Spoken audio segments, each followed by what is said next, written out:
Bedtime Stories. I'm Brad. I'm Braden. And this week's episode comes from the October 2002 WWE Magazine cover star Booker T. The story is The Comeback Kid. This is the return of Shawn Michaels.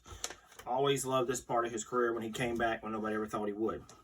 Comeback Kid, I will play Shawn Michaels. Braden will be the part of the WWE Magazine. The Comeback Kid. Shawn Michaels is still battling the odds and still winning. It was the moment Shawn Michaels had been waiting for more than 4 years for. The infamous theme music was about to blare over the loudspeakers, and a long dormant phenomenon was about to be reborn. The t-shirt still fit, like he'd never taken it off in the first place. Triple H, one of his oldest and best friends, stood by his side, slapped him hard on the back, and asked, "Are you ready?" About 20 seconds before his music cued, he lost contact with the material world and his career. One of the absolute best in the history of the industry flashed before his eyes. His WWE debut in 1988 with Marty Jannetty as one of the Rockers, winning the Intercontinental Champion the first time at Survivor Series in 1992. Winning his first Royal Rumble in 1993. His ladder match against Razor Ramon at SummerSlam in 1995. His World Championship victory over Bret Hart in the Iron Man match at WrestleMania 12. His epic battle with The Undertaker in the very first Hell in a Cell match. And finally, the flash of Mike Tyson's right hand just before it struck his face at his last title match in 1998 at WrestleMania 14. A three-time WWE champion and the first Grand Slam winner, having won the World, Intercontinental, Tag Team, and now defunct European Championships. Indeed, Shawn Michaels was the very best of them all. Not since that fateful night in Boston in 1998 had the Heartbreak Kid strutted to the ring as a member of D-Generation X. So much had happened in those ensuing years. Michaels, who battled Stone Cold Steve Austin that night, despite an excruciating back injury, which forced him to undergo spinal fusion surgery and sent him into retirement immediately after the match, had maintained a checkered but always loyal relationship with WBE. Most recently, he had been summoned back by his old running buddy, Kevin Nash, to take part in the restoration of the New World Order. But now, even that seemed an eternity ago. Nash was sidelined by a serious quadriceps injury, and the NWO had been disbanded for good. Rather than pack his bag and ride off into the sunset one more time, Michaels decided to team up with another longtime friend, Triple H. It was Michaels who implored the game to choose Eric Bischoff's Raw team over ex-wife Stephanie McMahon's SmackDown crew, saying he and Triple H could raise hell once again like in the old days. When the music kicked, it was like old times. Triple H and the Heartbreak Kid, cockily strutting down the ramp in DX colors as the arena went berserk. Michaels was feeding off the unbelievable energy from the crowd. He hadn't been so fired up in years. He was clearly basking in the moment as Triple H dipped back into the DX bag of tricks for his "Let's Get Ready to Suck It" intro, which is why Michaels never saw the pedigree coming. He and the rest of the world were shocked by the totally unexpected attack. The euphoria and nostalgia of the DX reunion had only lasted 30 seconds before Triple H laid it in Michaels to waste. He had been stabbed in the back and drawn into combat by someone he respected and trusted. But this was the moment when at long last the old Shawn Michaels truly returned. Now, HBK was back, but with his bad back still very much a factor, and being opposed by the very best in the business, the game.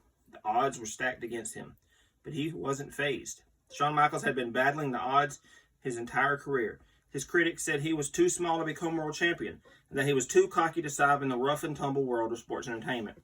He proved them wrong then, just as he is now, intent on proving wrong those who believe that at the end of the NWO and Triple H's betrayal signal the end of his comeback.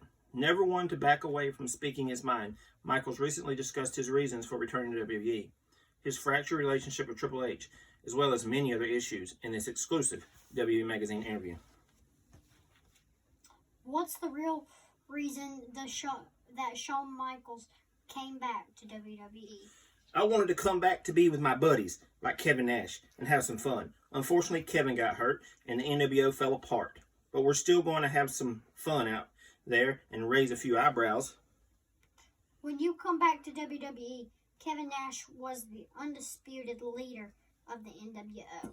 Did you come back aiming to take his spot, or were you content to stand by his side? Well, Kevin's 7 feet tall and 300 pounds. And if he wanted to be the leader, then he was going to be the leader. I had no problem with that.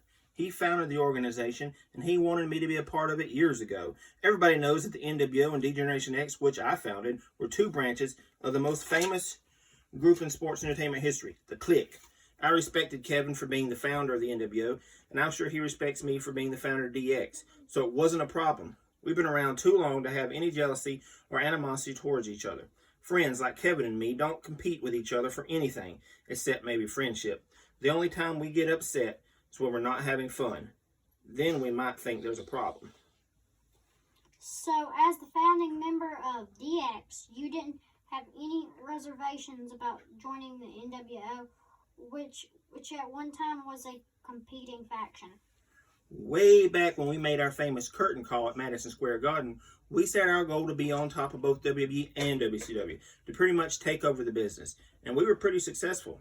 I was the world champion here, Kevin was the world champion there, Triple H was second here, and Scott was second there. So we pretty much accomplished what we set out to do. Speaking of the clique and how close you all were over the years, that must have made Triple H's portrayal even harder to take. One of your oldest and most trusted friends betrays you, assaults you, and forces you out of retirement. Beyond the physical pain, how much did that hurt you personally? More than I can express. Triple H and I had always seen eye to eye on things, especially the way he took over DX after I lost the title to Austin in 1998 and told the world I had dropped the ball. But I thought all of that was behind us, that we were cool again. Interesting way to find out we weren't cool, huh? Considering the seriousness of your back condition, did you have any thoughts just leaving WWE following Triple H's attack rather than facing him in the ring at SummerSlam? Maybe for a split second, but no longer than that. Of all people, Triple H had to know that there was no way I was going to let that stand. You don't just lay out Shawn Michaels like that and humiliate him without some payback coming your way. It had been a long time since I've been in the ring and in battles like that, but I'm still Shawn Michaels. Triple H had to know that I'd never let that slide. I think he found that out. During all those years away, was it hard to be so close to the action and not be able to get involved inside the ring? Not really. I didn't miss getting beat up. You have to remember that I got tossed around an awful lot back in the day. I'm not 7 feet and 300 pounds, so I didn't miss that aspect of it. I did miss the good stuff, which I've done a bit of, like super kicking people. So I was doing the best part of this job, which is beating people up without getting beat up. You're one of the greatest champions of all time. Yet in your last title match, you were left lying on canvas from a Mike Tyson right hand. Does that bother you? I don't judge my legacy in the line of work on one match. I judge it over my whole career. That was a very big match, and Steve Austin was coming to the forefront. Mike Tyson played a part in that. And while I definitely would have preferred to win that match and not get punched by Tyson, it doesn't bother me. I think my career speaks for itself. In your absence, quite a few superstars have stepped up.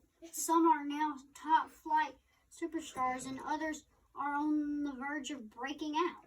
And there any in particular who you're impressed with? There are a lot of guys that I'm impressed with. I'm impressed with Brock Lesnar and Rob Van Dam. I think Booker T is great. And there's one young kid by the name of Ric Flair that I've always liked. He's got a lot of potential. And I think if he keeps at it, gets some experience, and puts in a little more time, he might turn out to be someone. What are some of the bigger differences in you since you were last here? Obviously, age changes people. Hopefully, I'm a little bit more mature, a little wiser. I think I'm a bit craftier. The fans might see a little bit different Shawn Michaels out there. Now, I'm still going to be raising a ruckus and doing stuff that only Shawn Michaels can, but I'll be doing it in perhaps a slightly different manner. Could there be another Shawn Michaels lurking in this locker room? No, I think there are people with more talent in some aspects of the business. But I don't see anyone who puts it all together the way I did. It doesn't mean it won't happen, but from what I've seen, I haven't seen anyone who can put it all together the way I did. So guys, that is an interview with Shawn Michaels from October 2002's WWE Magazine, entitled The Comeback Kid. Very interesting read. It was very fun to read. And if you want to check out some more, you can go to Brad's Collection and Braden's Toy Show on YouTube. You can check us out on Twitter at Oorah820, and At Braden Rochester. see you guys next week. Goodbye.